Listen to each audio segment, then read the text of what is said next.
بسم اللہ الرحمن الرحیم علی اللہ مدد فرما، الواحد القہار علی اللہ مدد فرما۔ آج ایک بہت ہی پیاری، دل سے قریب، دعاؤں سے قریب بہن نے بہت ہی اچھا سوال بھیجا۔ اس نے کچھ اس طرح سے کہا کہ مولا کا فرمان ہے کہ ہم آدم کا اوتار ہیں، یعنی کہ ہم انسان ہیں۔ پھر ہم یہ بھی سمجھتے ہیں کہ ہم تمام کو ایک ہی روح سے، نفس واحدہ سے پیدا کیا گیا ہے۔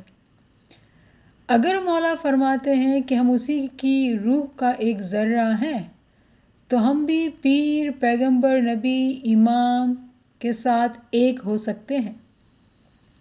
جیسے کہ سلطان محمد شاہ اللہم صلی اللہ محمد و آل محمد کا فرمان ہے کہ اگر تم چاہو تو تم پیر صدر دین، عیسیٰ، پیر شمس جیسے بن سکتے ہو۔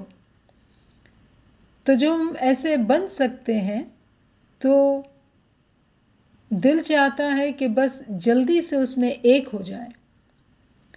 تو ناچیز نے جواباً کہا کہ بے شک، یقیناً، لیکن اس میں کچھ سٹیپس شامل ہیں۔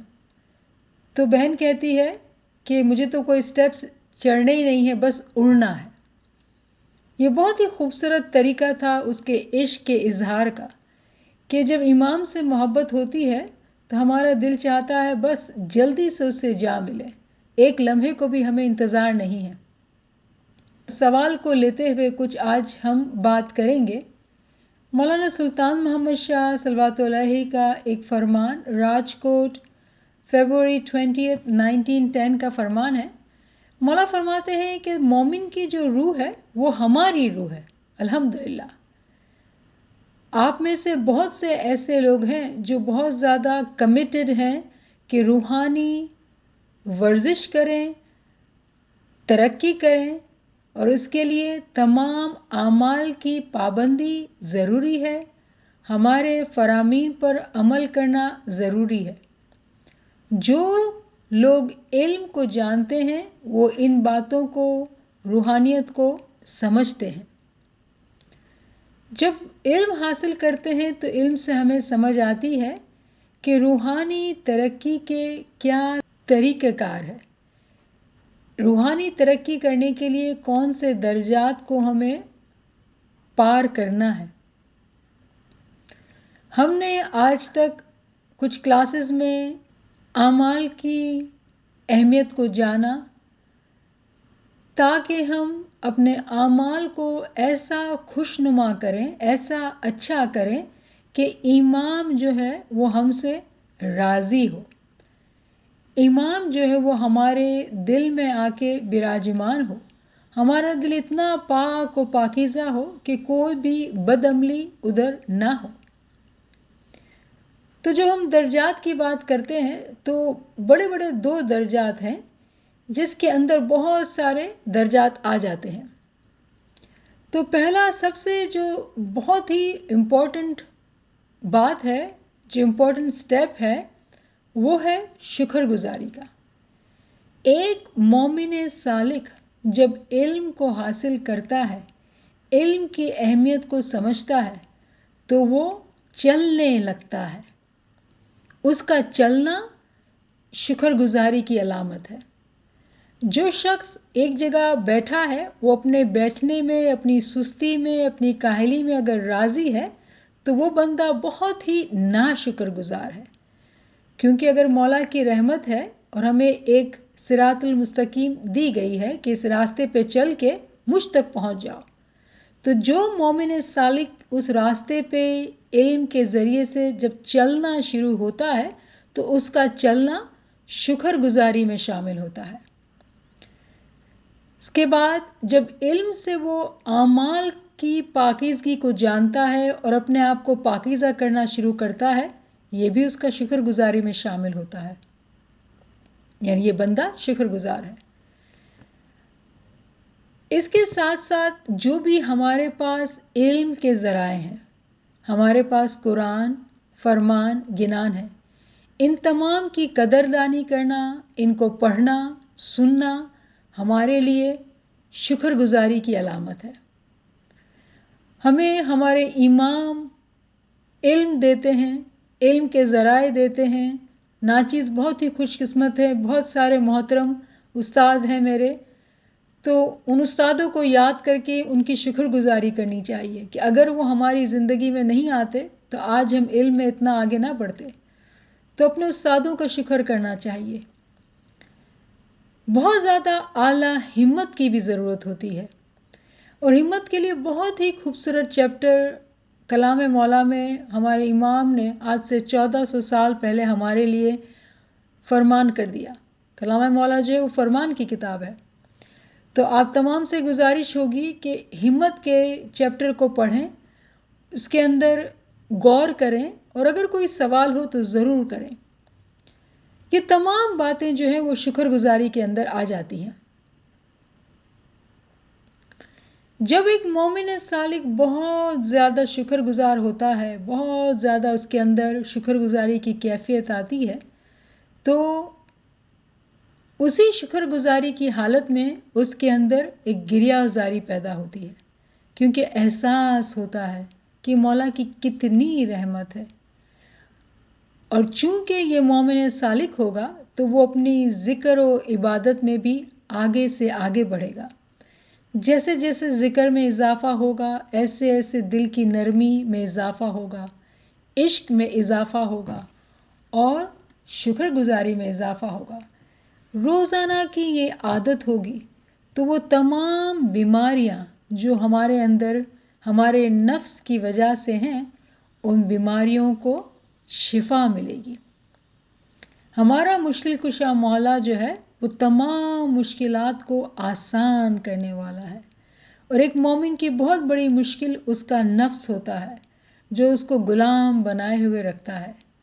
تو جب ہم شکر گزاری اور گریہ زاری کو ساتھ لیتے ہوئے جب آگے بڑھتے ہیں تو اس کی رحمت ہم پر نازل ہوتی ہے۔ شکر گزاری کے ساتھ یہ بھی یاد رکھنا ہوگا کہ ہماری زندگی میں بہت سی مشکلات ہوتی ہیں، قدرتی مشکلات بھی ہوتی ہیں، دنیاوی مشکلات بھی ہوتی ہیں، اور کچھ مشکلات ہماری ترقی کے لیے ہمیں دی جاتی ہیں۔ امام کی رحمت ہوتی ہے تب وہ مشکلات آتی ہیں۔ جب ان تمام مشکلات کو لیتے ہوئے ایک مومن صالح کبھی اپنے زبان سے کوئی گلہ شکوہ شکایت نہیں کرتا ہے، وہ ہمیشہ ایکسیپٹنس میں، ہمیشہ اپنے آپ کو لبیک کہنے میں، شکر گزار کہنے میں جب رکھتا ہے، جو بھی مشکل آئے شکر الحمدللہ کر کے وہ اپنے آپ کو اپنے کام میں، اپنے سفر میں چلاتا رہتا ہے، ایسے مومن صالح کی بہت ترقی ہوتی ہے۔ تو کبھی غلطی سے بھی ہماری زبان پہ کبھی بھی کسی بھی بات کی شکایت نہ آئے کہ فلاں کی وجہ سے یہ ہوا، فلاں ہے تو یہ مشکل ہوئی۔ نہیں، ایک مومن شکایت نہیں کرتا ہے، مومن کہتا ہے شکر الحمدللہ کہ آج اس کی وجہ سے میرے اندر گریہ زاری ہوئی۔ یعنی کوئی دکھ دیتا ہے تو بجائے اس کے کہ اس کی کمپلین کرے کہ بھئی اس شخص نے آج میرے دل کو دکھایا، یہ کہیں کہ الحمدللہ دعا ہے اس کے لیے، اس کی زندگی لمبی ہو، مولا اس کی مشکل آسان کرے کہ وہ رحمت کا فرشتہ بن کے آج اس نے میری آنکھوں کو نم کیا۔ یہ ہوتی ہے ایک مثال شکر گزاری کی، ایک مومن کی، کہ کیسے وہ شکر گزار ہوتا ہے۔ کبھی کوئی چوٹ لگ جائے، کچھ مشکل آ جائے تو وہ کہتا ہے شکر الحمدللہ۔ کوئی بیماری آ جائے تو وہ بیماری کو بھی رحمت سمجھ کے قبول کرتا ہے، اور مولا سے کہتا ہے کہ مولا جو بھی تو دے میں شکر میں رہوں گی۔ اس طرح کی جب عادت ہوتی ہے تو گریہ زاری بڑھتی ہے۔ جب ہم لفظ گریہ زاری کہتے ہیں تو ہم اس بات کو سمجھیں کہ ہماری آنکھوں سے آنسوؤں کا گرنا، ہماری آنکھوں کو نم ہونا، اور ہم یہ بات کر چکے ہیں کہ ہمیں اپنی دنیاوی تکلیف کے لیے آنسو نہیں بہانے ہیں۔ لیکن ایسا نہیں ہے کہ جب تکلیف ہوتی ہے، کوئی درد ہوتا ہے تو آنسو نہیں آتے ہیں، لیکن ہماری زبان سے جو الفاظ ادا ہوتے ہیں وہ ہماری نیت کو بلند کر دیتے ہیں۔ جیسے کوئی بیماری آئی، کوئی مشکل آئی، تکلیف آئی، تو بجائے اس کی تکلیف کی شکایت کرنے کے یہ کہیں کہ شکر الحمدللہ مولا آج کچھ گریہ زاری کا بہانہ مل گیا، کچھ آسانی سے گریہ زاری ہو جائے گی، کیوں کہ درد ہو رہا ہے۔ درد سے رونا آسانی سے آ جاتا ہے تو آسانی سے گریہ زاری ہوگی، ورنہ گریہ زاری بہت مشکل ہے۔ ناچیز کے استاد فرماتے تھے کہ کبھی جب گریہ زاری نہ ہو تو اپنے ان دنوں کو یاد کرو جب تکلیف کے دن تھے، غربت کے دن تھے، مشکلات کے دن تھے، ان دنوں کو یاد کر کے گریہ زاری کرو۔ کسی بھی بہانے سے اپنے آپ کو نم کریں، اپنے دل کی زمین کو نرم کریں، اپنے دل کے اندر سے آنسوؤں کے پانی سے صفائی کریں۔ گریہ زاری روز کی عادت ہونی چاہیے۔ سب سے اچھی گریہ زاری جو ہے وہ یہ کہ ہم شکر گزاری کے ساتھ، اس کے عشق کے ساتھ، اس کی محبت کے ساتھ گریہ زاری کریں۔ یہ آہستہ آہستہ عادت کرنے سے ہماری عادت بنتی ہے، پریکٹس کرنے سے عادت بنتی ہے۔ جب یہ عادت باقاعدگی اختیار کر لیتی ہے تو ہمارے اندر صفائی اور پاکیزگی جڑ کر لیتی ہے۔ مولا علی کلام مولا میں فرماتے ہیں، حق شناسی خوب ہے بھائی، ناحق سے منوار، ظاہر باطن حق تعالیٰ کو ہر دم نہیں بسار، ایک دم پر دو شکرانے لاجم حق کے جان، سانس اساس جو آتا جاتا تو بڑی نعمت ہے مان۔ یعنی کہ مولا کو پہچاننا، حق کو پہچاننا بہت ضروری ہے۔ اپنے دل کو اے مومن بھائی ناحق سے دور رکھ، بے علمی سے دور رکھ، علم کے اندر آگے بڑھ، خدا کی شناخت کر، اپنے مولا کی شناخت کر۔ ہر لمحے تو جو ہے، ایک لمحے کو بھی تو اپنے مولا کی یاد سے دور نہیں ہو جا۔ ظاہر میں باطن میں بس تیرے مولا کو ہر لمحہ تو یاد کر، تیرے فرائض کی ادائیگی کر۔ پھر کہتے ہیں کہ ایک دم پر، یعنی کہ سانس اندر لیا، سانس باہر آیا، دونوں وقت میں شکر گزاری بہت ضروری ہے۔ ایک دم پر دو شکرانے لازم حق کے جان۔ جو مومن سالک علم کو جانتا ہے وہی حق شناس کہلاتا ہے۔ جب وہ حق کو پہچانتا ہے تو اپنے اندر شکر کی عادت کو بہت اسٹرانگ کر لیتا ہے، بہت شانتی میں رہتا ہے، شکر گزاری میں رہتا ہے۔ اس کی سانس اس سانس میں ہمیشہ شکر گزاری ہوتی ہے۔ اسی لیے ہم نے اس بات کو بہت اچھے سے دماغ میں بٹھا لیا کہ جب جب ہمارے اوپر کوئی مشکل آئے، کوئی اسٹریس آئے، کوئی تکلیف آئے، ہم ایک لمبی سانس لے کر، کیونکہ ہمیں پتہ ہے کہ ناک جو ہے وہ ایمان کی علامت ہے، تو لمبی سانس جو لی ہم نے اور باہر ہوا نکالی، دونوں میں شکر کیا اور اپنے مولا کو یاد کیا۔ جو بہنیں بعد میں سنیں گے، دوست بعد میں سنیں گے، ان تمام کے لیے یہ ہوم ورک یہ ہے کہ ہم یہ لسٹ بنائیں کہ ہم کن چیزوں کے لیے شکر گزار ہیں، اور جتنا ڈیٹیل میں ہم جائیں گے اتنا ہمیں زیادہ مزہ آئے گا، اتنا ہمیں ایمان سے عشق بڑھے گا، کیونکہ یہ بھی بہت ضروری ہے کہ ہم اس کی نعمتوں کو پہچانیں۔ اس نے ہم پہ جو رحمت کی ہے اس کو آئیڈینٹیفائی کر کے جب ہم شکر کرتے ہیں تو بہت زیادہ خوشی ہوتی ہے۔ تو یہ ایک بہت اچھی شکر گزاری کی ایک پریکٹس ہوگی کہ ہم تمام بیٹھ کے لسٹ بنائیں کہ ہم کن چیزوں کے لیے شکر گزار ہیں۔ آج ہم بیٹھے ہیں، ہم زندہ ہیں تو بات کر رہے ہیں، الحمدللہ، شکر الحمدللہ کہ ہم زندہ ہیں، کہ بات کر رہے ہیں، کلاس اٹینڈ کر رہے ہیں۔ عجیب و غریب بیماری کا زمانہ ہے لیکن ہم تمام صحت مند ہیں، ہمارے سروں پہ چھت ہے، بدن پہ کپڑے ہیں، پیٹ میں کھانا ہے، ہماری فیملی آس پاس ہے، ہم اکیلے نہیں ہیں۔ کتنی شکر گزاری ہے، کتنی زیادہ شکر کی بات ہے یہ۔ اسی طرح سے ہمیں دیکھنا چاہیے کہ دین میں ہمارے پاس کن چیزوں سے شکر گزاری ہے، پھر دنیا میں ہمارے پاس کن چیزوں کی شکر گزاری ہے۔ ہم اسماعیلی ہیں، ہمارے پاس آج علم کلاس کی دولت ہے، یہ ٹیکنالوجی ہے کہ ہم علم کلاس دور دراز سے بھی اٹینڈ کر سکتے ہیں، یہ اس کی رحمت نہیں تو کیا ہے۔ اسماعیلی ہونے کے ناطے ہمارا امام ہمارے ساتھ ہے،